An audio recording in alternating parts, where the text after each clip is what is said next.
I'm Robbie Nicholson. On August 1st, 2018, I had 4 major strokes.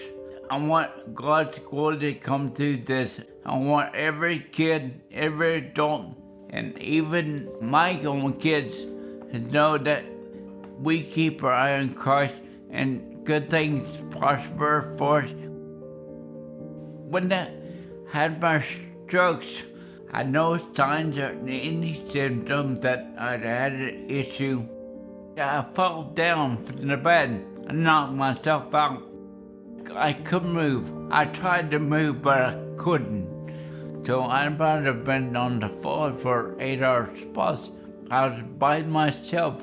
So I figured out my cell phone was on the nightstand. And I got a sock from the bottom drawer.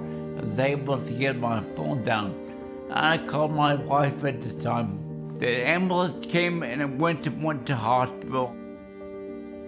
I stayed in the hospital for 3 months by myself. After that, insurance, they had to release me.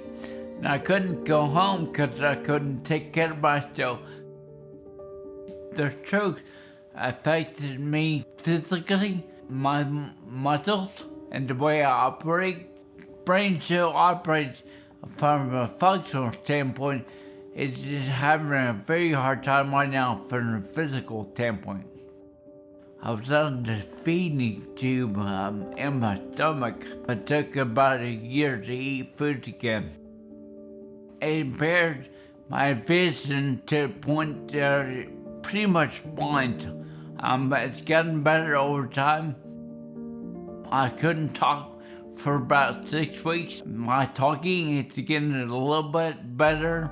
The thing that did, it paralyzed my right side of my body and it partially paralyzed the left. Now my left over the years has regained most of its function back, but my right side was still a work in progress. So I went to a rehab place, went there for 5 months. So I didn't come home for 8 months. I've been rehabbing ever since. My physical therapy has been very hard. Not a lot of feedback to the brain about what it's doing, which makes it hard. My own thing is to show up every day and be driven to show up and work hard, knowing the fact that God's with me and I don't know what I'm necessarily doing, but I have confidence in people that are working for me, and I have confidence that God got a hand in my work, even after all these years. 100% of what I need help on, I've asked for it. It's hard for me to do it on my own. The word pride comes to mind. This was different because I've done everything myself. And for the first time in my life, I had a giant I could not even overcome. Until today, I give a truth to God, because it is bigger than me. A year after my strokes, I ended up losing my job because I couldn't return to work doing a normal job I was doing before. Without that income, I ended up having to foreclose my house. Now that's sad, but that's the truth. And then I lost my truck, and I lost my dog. I lost a lot. Not a sad country song, but it's the truth. I lost everything, but I found a relationship with God I personally did not have in the beginning. I've chosen to live over here called the kids' school because that's what's more important to me, to be able to spend one time I can with them. And to the point that living by yourself does present a little bit of a challenge, especially the way I am right now. If it weren't for my caregivers in the morning and night, I would have a hard time doing anything myself. Now, it's a situation arises that you come to find out that you appreciate all the care in the world you get, all the advice you get, because you need help to operate in this world right now. But 8 months before my strokes, my father passed away due to cancer. Now, my relationship with my father was everything.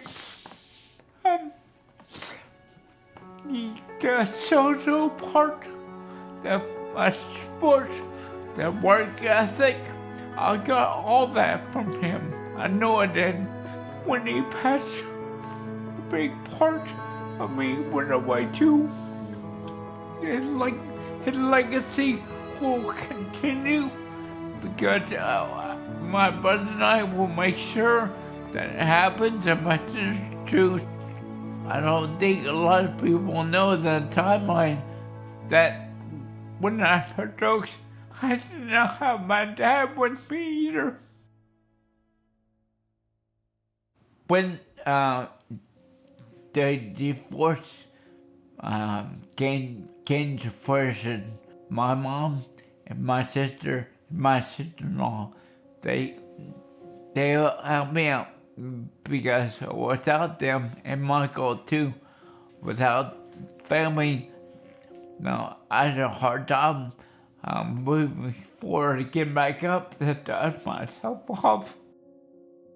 I know what's easy.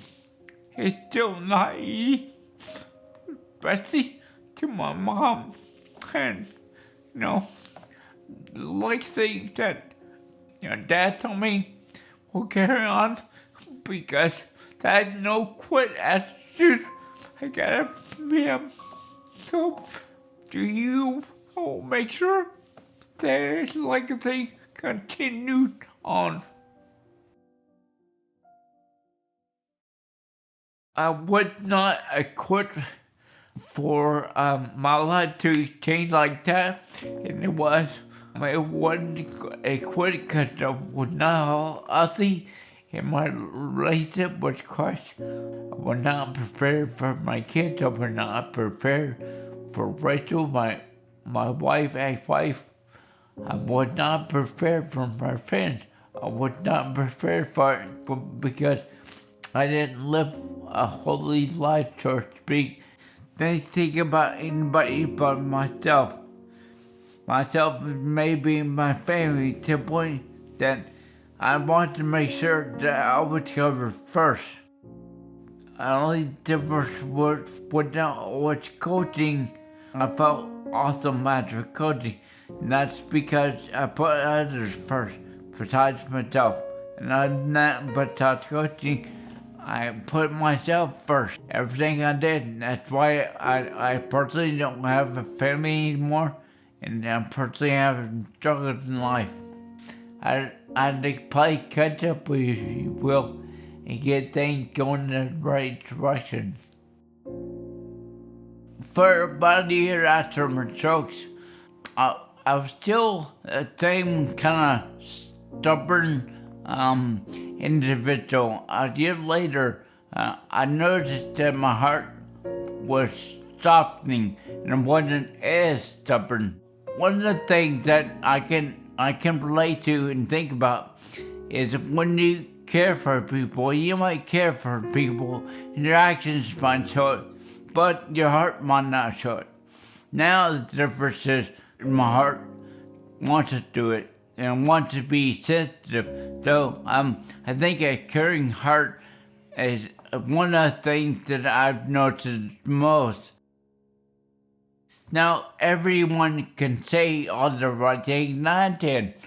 God first. The thing is, that sounds great, but my actions deep down did not follow that. I guarantee you it might have been sports, work, family. Maybe I had time for God. That's the honest truth. I did not have my priorities straight. To the point that my priorities straight now, God first, maybe second, and work unfiltered. I never had that in my party system, and it made that went to my full heart. One of the biggest hurdles I've had to overcome is my relationship with my kids. Now, this has been hard because both of them are teenagers. The only thing I can say to anyone, especially my kids, that even though the hurdle is huge, you don't give up. You don't give up. I love my kids very much. When I reflect back on my life, I've always told my kids, and anyone that ever goes, don't live life with regrets. And the only regret I have is not teaching them or molding them and being a better steward for them. I know a couple years ago, I told my kids, I don't know why I'm still here. I can honestly tell you today that my relationship with Jesus is strong enough to the point that I'm glad because I want to share my message to people, because helping folks is more important than my feeling right now. I am glad that I'm kept around and fight through to the point that maybe it could save life thrown down the road.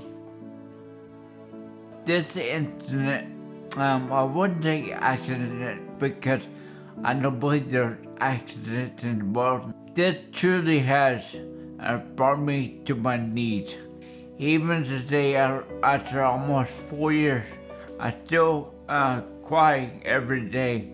I don't know a lot of things in my life that have ever brought me to my knees were very hard to get back up. But this has. When you're brought to your knees as a man, it's very hard to get back up. But I do every day. The word hope comes to mind because I know that God has me. I'm not gonna give up hope on that. There's this thing about being mostly attached to this. Always good days out in public, it's hard to be a light in the world. Behind closed doors is the one that's the hardest. I'm joyful, I'm not so joyful, that's the honest truth. But I do my best behind closed doors to be more joyful than not. I learned very early that we control our efforts 100%. And with that, my efforts are on me. And when my efforts are on me, I have a choice. Either I do it or I don't. And that's been sports, that's been work, that's been life. And as far as I can see it, I can't walk right now. But my efforts are going to show that I'm going to walk. And I've done that ever since I've been a little kid, whether it's been sports, work, or life. I got no one to blame but myself on that. As far as goals for the future, I'm still trying to walk again. But as far as going forward, I enjoyed coaching, I did. The reason why I loved coaching was we're able to mold young adults and position them to success, and I enjoyed that. But the thing that's the difference is I'm able to incorporate what's most important, and that's Christ. Anybody that's been brought to the knee too, I feel their pain 100%. The only thing we can do in life is keep going, keep dusting yourself off, keep believing, keep hoping. When you lose things you had in life, there's one thing you can't lose, and that your effort, and that keep going forward. The only thing that brought me success is having a relationship with Jesus that maybe I didn't have too much before my strokes.